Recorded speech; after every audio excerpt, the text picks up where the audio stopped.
ሳውዲ ያላችሁ ወንዶች ጩቤ ይዘው እስትራሃ ለእስትራሃ የሚሄዱ ልክ ነው አይደለም? ይሄ ነገር መቅረት አለበት የለበትም? ሴቶችስ እነዚህ ሴቶች እህቶቻችሁ ሚስቶቻችሁ ናቸው። በየስራ እየሄዱ የሚጨርሱ የሚያጋድሉ ይህንን ጩቤ እየያዙ የሚገቡ ወንድሞቻችን ምን ትሏቸዋላችሁ? እናንተስ ምን ሀበሻ ላይ ገደለው ምንድን አይገደለው? ራስ በራሳቸው ነው የተገዳሉ።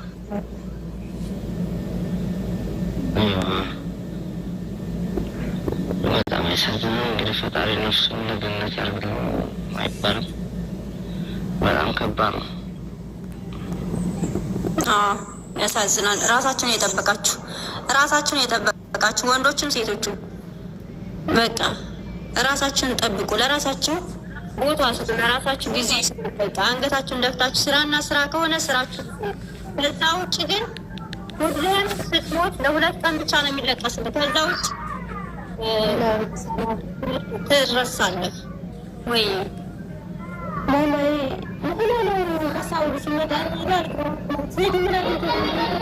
ተረጋግቷል። ሰላም ማማዬ። እግዚአብሔር ይመስገን ሰላም ነው። እንዴት ናችሁ? እግዚአብሔር ይመስገን ሰላም ነው።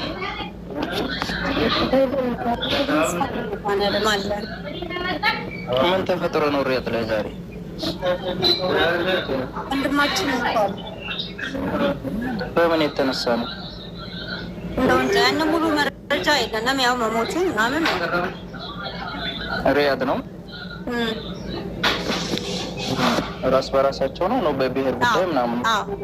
ነው በብሔር ምናምን አይደለም። ራስ በራስ ነው ምናምን በራስ እንዲሁ አለ አይደል? ሪያድ የሰፈር ነው ያለችው። ፈጣሪ ማር በጣም ያሳዝናል። እኛ ነገር በጣም ያሳዝናል። በጣም አምደናል። ራሳችሁን እየጠበቃችሁ ወንዶቹም ሴቶች አኗኗራችሁን አሳምሩ።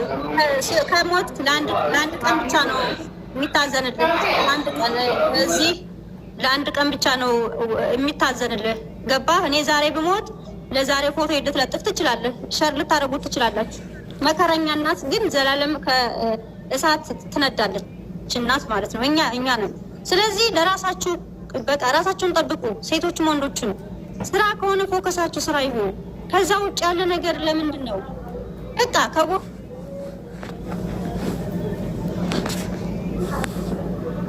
መርሐባ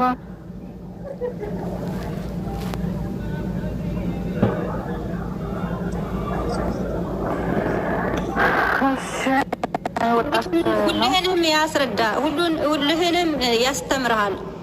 በቃ ተማሩበት ከወንድማችን።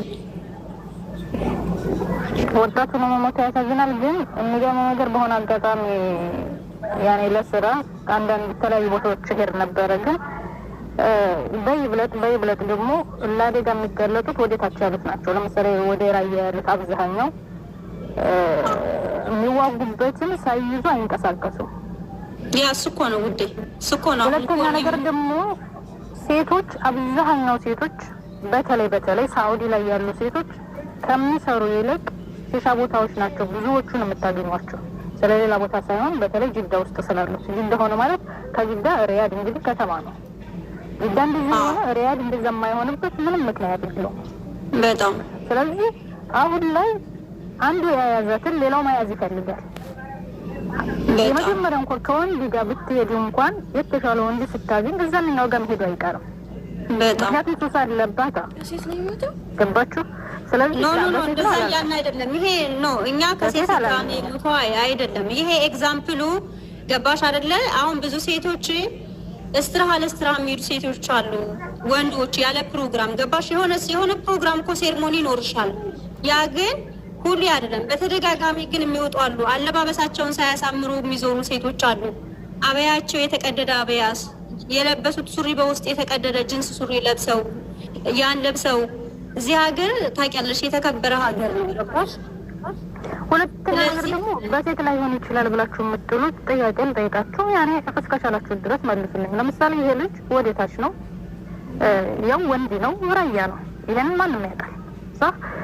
ስለዚህ የሚዋጉበትን የማይዝበት ምንም አይነት ነገር የለውም። አንድ ሴት እንኳን እዛ ነገር የሆነ ነገር ከሆነች ላግዝ ብሎ መግባቱ አይቀርም። ገባችሁ? አሁን ችግራችን ግን ከብሔር ጋር አይደለም። በብሔር ማንም ሊጋደል አይችልም። በብሔር ከሚጋደሉት በላይ ወደታች ያሉት በሴት የሚጋደሉት ይበዛል። በቃ አንድ ወንድ ነው የሚባለው ለሴት ሲጋደል ነው። እንደዛ ነው የሚያስቡት።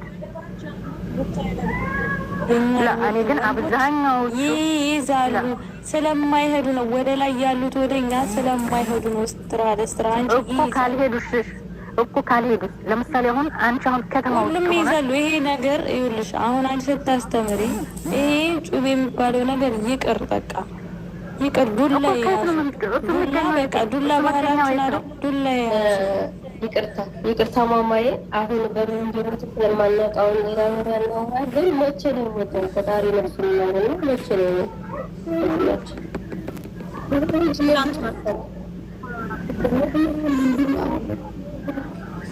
አሁን በሴት በምናምን ስትሉ አጀንዳው ወደ ሌላ ነው። በሴት አይደለም። አሁን እኮ እዚህ አልገባችሁም እናንተ? በሴት አይደለም። በሴት ሳይሆን አንድ ሴት ልጅ የሆነ ቦታ አልባሌ ቦታ ላይ ከሄደች ብዙ ነገሮች እንደሚመጣ ነው እንጂ እሱ በሴት እየተባለ አይደለም። በምንም ይሁን በምንም የምናውቀው ነገር የለም። መሞቱን ብቻ ነው። እንደ ኢትዮጵያዊነታችን ሞቱ አሞናል። ስለዚህ ሁሉም መጠንቀቅ አለበት ለማለት ነው እንጂ በሴት በምን አይደለም። ግን ምንድነው ሁላችንም የኢትዮጵያን ወጣት በስደት ያለን ሰዎች የምንሄድበትን መስመር ማወቅ ገብቶሻል አይደለ? እዚህ ሀገር ህጊቱን ማክበር አልባሌ ቦታ ላይ አለመውደቅ ነው እንጂ በሴት በምን አላለም። ይሄን ወረብን እንደምታውቁት ሳይሞት ያአላህ ብሎ ከሆነ ሳይ ከዛ ብሬክ ስደር ፌስቡክ ከዛ እሱም ለቋል ሸራር ወይ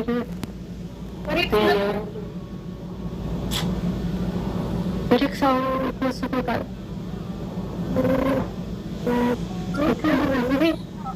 እውነት ምርጥ ልጆች ናቸው ቴዲና ብሬክስ እና ፈጣሪ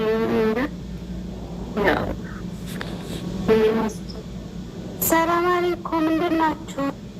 እኔ ልውጣ በቃ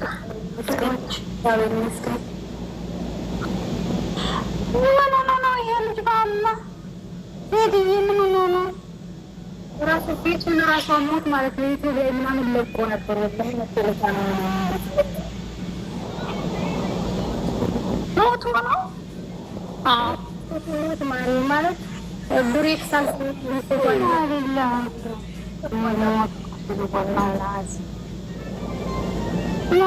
እኔ እኮ ዝም ብሎ ጥላት መስሎ የነበረ ለፈለፍ ስል ዝም ብሎ ለቅሶ በለቅሶሞች እና እንተለቋል። ዝም ብሎ ጥላት ምናምን የሚያወግዙ ናቸው። መቼም ልማድ ስለሆነ ቲክቶክ ውስጥ እንደዛ አድርጌ ወስጄው ነበር።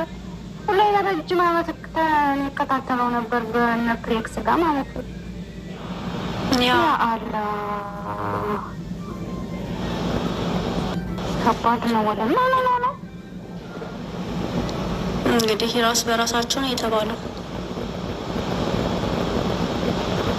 ያ ያሳዝናል። እንደው ከባድ ነው። እንደከሳ አንገት እንድትታርጎ መስራት ነው እንጂ በሴትም በምንም መገዳደል አያስፈልግም። እዚህ ሀገር ወንድምሽ እንደሆነ አይተሽ ማለት እህትሽን ብኮን አይተሽ ካላለፍሽ በቃ ከባድ ነው። ገባሽ? ያለንበት ሀገር እንደ ጉማጽም ከባድ ነው። ሴቶቹም ደግሞ በቃ አላረፍ ካሉ መተው እኮ ነው።